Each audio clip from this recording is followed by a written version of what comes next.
especially na adlaw nag-andam para sa tuwa.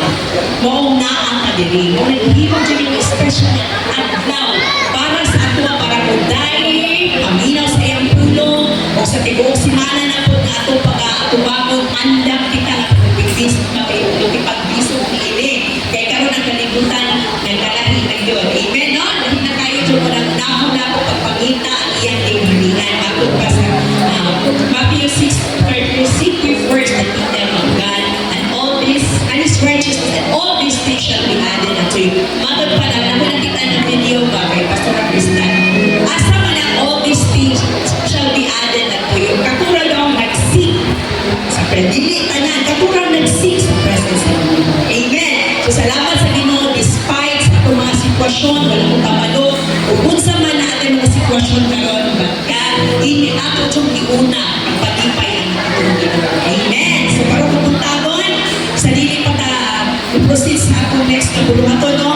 Ato sa i-welcome kay natin mga bangko karon. Yes, so nahangyo na ako sa pagtindog si Sister Thelma Togo. Amen. Palakpakan ako. Presi Landas. Amen. And Romel Katao. Genevieve Gandon Pos. And John Ray Nimbago. So in behalf of the Jesus is Lord Ministries International Santa Cruz, Davao del Sur, we are in. And also in behalf of our pastor, Pastor Patrick, Pastor Izel, pray for Pastor Izel. You welcome na ako ang matagpusa karon sa inyong pag-anib. We hope and pray na yung name o katapusan pa sa inyong pag-anib. Ako dyan kayo, kaya rin makita na ito dyan ang tinood na ganang. Ang pag-serve sa tinood na kalipay na ito dyan tagatag atong ipangita na wala ang hatag sa kalibutan niya sa atong pag-anib. Amen. And also, we would like to welcome my beautiful sister in Christ. Our speaker for today, for this morning is Pastora Kristan. Pastora Kristan and Pastor Rosa together with his brothers. Ay, brothers, mga anak niya. Amen. Wala pa ka natin gusto ng Panginoon. Kung gano'n ba dito, pinatanan, bago ka pinagdihon ang matagpusa. Amen.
Padayon Ginoo sa among pagpanimbangon karon pagtapon Ginoo ang presensya Ginoo sa kanunay o man Lord ana ang Ginoo. Salamat Lord sa pagpapamahaw ang Ginoo ug himaya ug ganyo para lamang Ginoo sa pangalan ni Jesus. Amen.